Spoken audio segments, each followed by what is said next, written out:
Terima kasih untuk Anda yang masih bersama kami. Bagi Anda yang baru bergabung, berikut kami sajikan kembali 3 berita utama hari ini.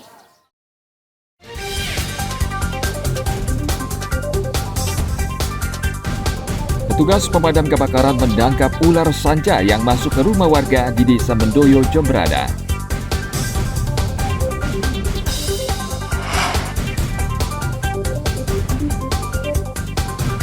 Seorang warga Belanda melapor ke Polresta Denpasar karena menerima surat tilang elektronik salah alamat.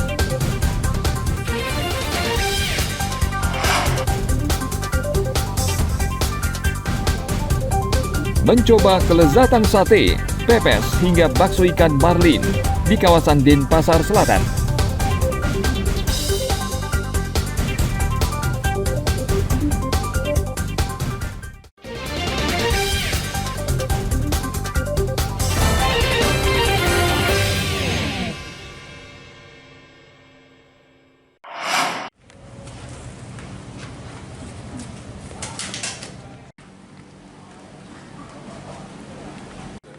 Seorang warga Belanda bersama istrinya melapor ke Polresta Denpasar karena menerima surat tilang elektronik salah alamat.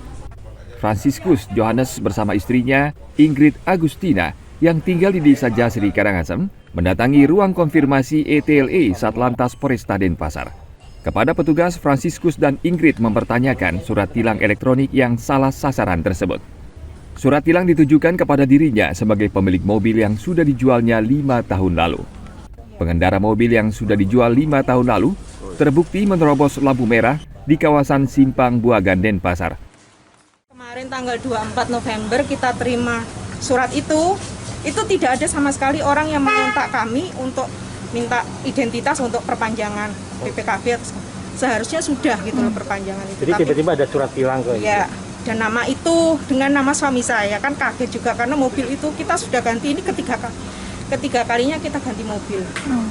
Nah itu yang kami pertanyakan, kenapa dari Samsat sudah hilang datanya tapi dari kepolisian masih ada, itu kami juga tidak tahu, tidak terkonfirmasi. Ya, karena saya konfirmasi lewat web, apa yang disediakan lewat web itu tidak bisa error. Sejak saya terima surat itu saya coba lewat web tapi webnya error, saya coba sampai kemarin malam. Akhirnya jalan satu-satunya ya ke sini, karena saya lewat per telepon, oh ibu harus lewat web. Saya coba lewat web nggak bisa. Surat tilang salah sasaran ini disebabkan data kendaraan yang digunakan merujuk kepada pemilik pertama. Bagi masyarakat atau warga negara yang menerima surat penjelasan untuk konfirmasi dalam bentuk pelanggaran lalu lintas, di sana agar mengisi website yang ada di tulisan tersebut atau menghubungi nomor telepon petugas di situ, atau ada barcode. Kemudian mengisi saja, misalnya kendaraan itu sudah dijual, tinggal disampaikan saja bahwa kendaraan tersebut sudah terjual atau sudah berpindah tangan.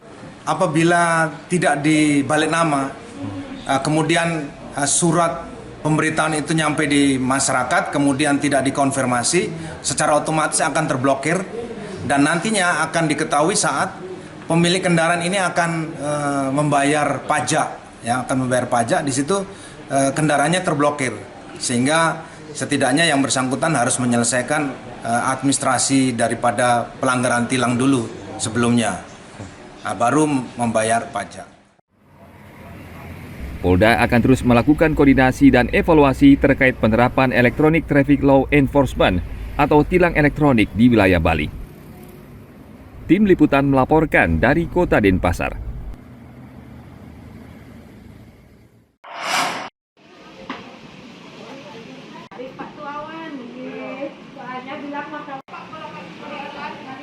Vaksinasi booster kedua di Kabupaten Gianyar terus digencarkan, menyasar warga yang rentan terpapar COVID-19 serta kelompok lanjut usia. Vaksinasi booster kedua ini digelar di seluruh fasilitas kesehatan di Gianyar. Kegiatan ini antara lain digelar di Puskesmas Belah Batu 2 dan Puskesmas Ubud 1. Minat masyarakat untuk mengikuti vaksinasi di dua tempat ini cukup tinggi. Vaksin keempat mungkin. Keempat, berarti booster kedua, Mas? Iya. Untuk menghindari daya tahan tubuh itu biar fit. Ada gejala-gejala apa kemarin waktu vaksin 1, 2, 3-nya? Nggak ada, Nggak ada nggak? Lancar Pak? Nggak ada sakit gimana? nggak ada. Nggak ada Pak. Demi kesehatan dan mengikuti program pemerintah. Hmm. Takut kan pasti, soal sakit pasti takut. Ya harapannya semoga masyarakat semua sadar ikut vaksin, menjalankan program pemerintah demi kesehatan semua. Di Puskesmas Belah Batu 2, sebanyak 16 warga lanjut usia dan 5 orang tenaga kesehatan divaksin booster kedua. Sedangkan vaksinasi booster pertama diikuti oleh sebanyak 38 orang peserta. Tim Liputan melaporkan dari Kabupaten Gianyar.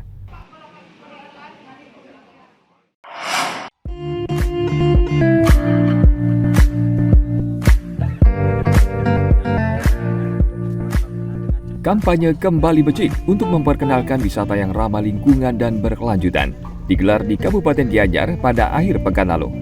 Kegiatan melali atau berwisata bersama Kembali Becik dilaksanakan di 3 lokasi wisata yang ramah lingkungan. Salah satu lokasi yang dikunjungi adalah penginapan ramah lingkungan dan berkelanjutan di Ubud. Tempat ini menawarkan fasilitas bangunan, makanan serta minuman yang memanfaatkan daur ulang bahan ramah lingkungan serta organik. Di Bali ada loh kegiatan-kegiatan pariwisata nih yang lebih berkelanjutan, yang lebih ramah lingkungan gitu. Mulai dari tempat penginapannya, makannya, kemudian dari experience-nya, bikin tempe, sampai nanti kalau misalkan belanja oleh-oleh, bisa belanja yang produk-produk yang lebih ramah lingkungan. Jadi sebenarnya ingin menunjukkan itu sih, bahwa di Bali banyak kok opsi-opsi liburan yang lebih sustainable. Tapi tanpa harus mengurangi experience-nya gitu. Experience-nya akan tetap menyenangkan atau bahkan lebih menyenangkan, dan selain itu juga ada added value-nya karena melestarikan alam, memikirkan tentang komunitas dan masyarakat juga.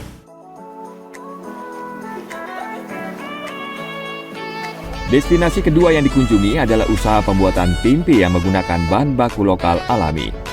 Dengan berbagai inovasi, olahan tempe berhasil menjadi daya tarik wisatawan domestik maupun asing. Destinasi terakhir yang dikunjungi adalah tempat produksi produk rumah tangga dan souvenir yang menggunakan bambu, kayu, kain, dan kelapa. Ketiga destinasi wisata tersebut sejalan dengan visi Kembali Becik, yaitu bisnis lokal yang ramah lingkungan dan berkelanjutan. Dayu Trilaksmi melaporkan dari Kabupaten Gianyar.